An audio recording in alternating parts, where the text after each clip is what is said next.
Hi there. I care and you matter. I'm Shannon and welcome to my channel and welcome to another episode of Stories and Strategies.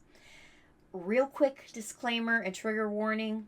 This is kind of nasty. So if you got a weak stomach, you might not want to watch this video. But if you want to hear a funny story and help me laugh at my own mistake, then keep watching. So the story. Back almost 30 years ago, well, no, 30 years ago, my husband and I were poor college students, and we were to get by, to make ends meet, we were sharing an apartment with a roommate. And so we had our room, she had her room, and we were all busy college students, so we were always going in and out of different schedules.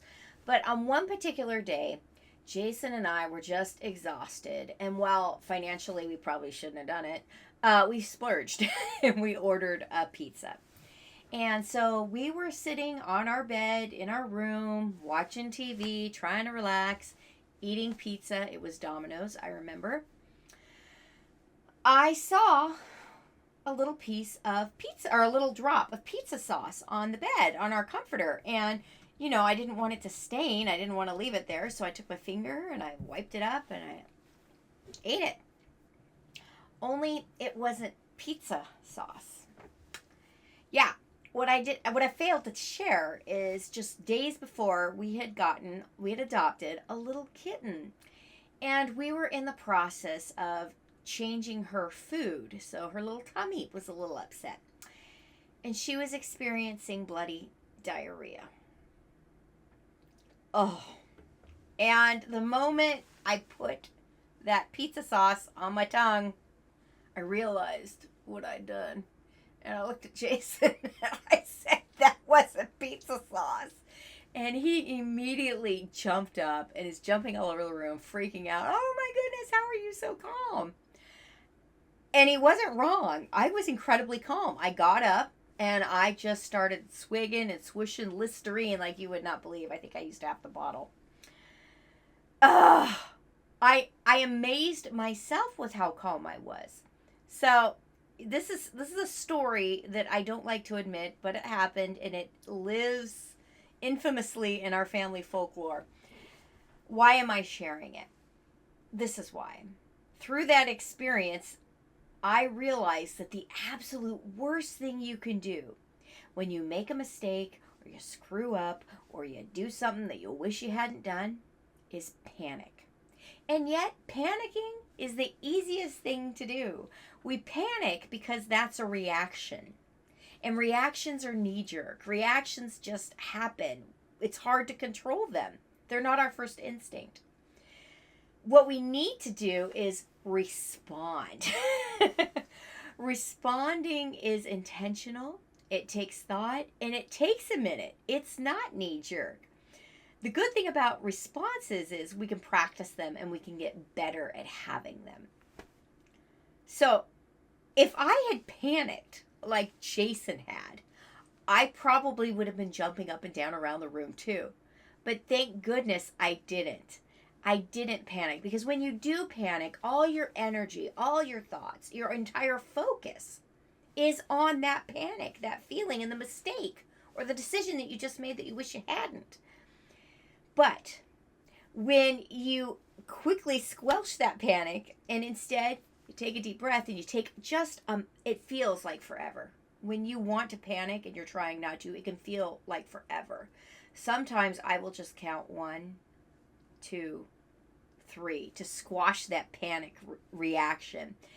And I literally will take a deep breath and bite my tongue. I won't say anything, which is really difficult for me. I've always got something to say about everything. But I don't. I press pause. And when you do, it creates this little space that enables you to make a rational and intentional decision, even if that means giving yourself more time. But when you panic, you give all that power, you waste all that energy.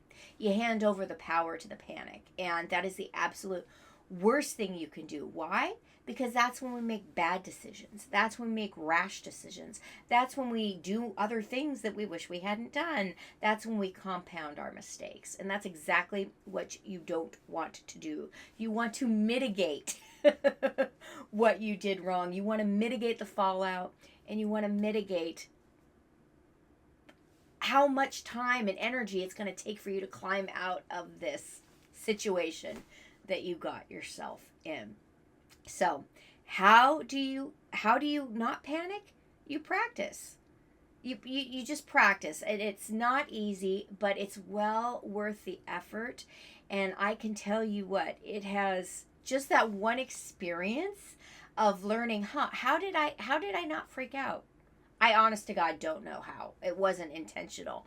But looking back now, I realize that was the absolute best thing I could do. And now, for example, another quick story. When our son, Nate, was about to enter the 6th grade, he walked into my bedroom while I was folding laundry, unceremoniously said, "Mom, I wish I didn't have to go to school. I wish school was over." And I immediately had flashbacks to my brother who dropped out of high school in the 10th grade and never went back, never got his GED. So I panicked, okay? I panicked. But what did I do? I pressed pause. I bit my tongue. Took a deep breath, and I folded. It didn't hurt that I was folding laundry. It gave me something physical to do to keep myself kind of actively involved in something, so I didn't spout out of my mouth and say the wrong thing. Took a deep breath, and I said, "Oh, I'm sorry to hear that, Nate. Why?" I didn't jump to my own conclusions that were already racing through my head. I was scared that, oh no, he might drop out of school like my brother. I didn't put words in his mouth. I simply stopped myself and asked, why? And I was so grateful I did that, because his response, his next words absolutely floored me. He said, "Because I'm bored and I wish I could just get to learn the stuff that I want to learn now." And because I didn't panic, and because I pressed pause and made an intentional response to him by asking him why, I was able to intentionally respond back to him and say, "You know what? You don't have to wait to learn everything that you want to learn. My goodness, we did not have the internet when I was a little girl. We had encyclopedias that I either had to get to the library or to my grandparents' house to use. You've got YouTube. My goodness, you've got the internet. Don't wait for school to teach you. Learn it now." And because of that, Nate just took off. I can't even tell you how smart that guy is. My son is way smarter than I am. But the point is, I could have very easily panicked in that situation too. And I'm so grateful that I didn't. So, long story short, the strategy that I want to share in response to these two stories: do yourself a favor. Practice not panicking. Practice pressing pause. Even when you don't really need to. Sometimes in conversations now with my husband or other people, even people at work, I'll intentionally pause, sometimes for effect. But other times, it's just, for me, it's good to practice. I am by nature, believe it or not, big surprise, a chatty person. It's good for me to practice restraint. It's good for me to practice being quiet. Because if I can be intentional in my just day-to-day conversations and practice that skill, it's sure enough going to help me the next time something bad happens and crap hits the fan and I want to respond rather than react. If you've liked this video, I ask that you pay the fee. What's the fee? Share me. Share this video with someone else that you think might also enjoy this kind of content. Until the next time, thanks so much for watching. Bye-bye.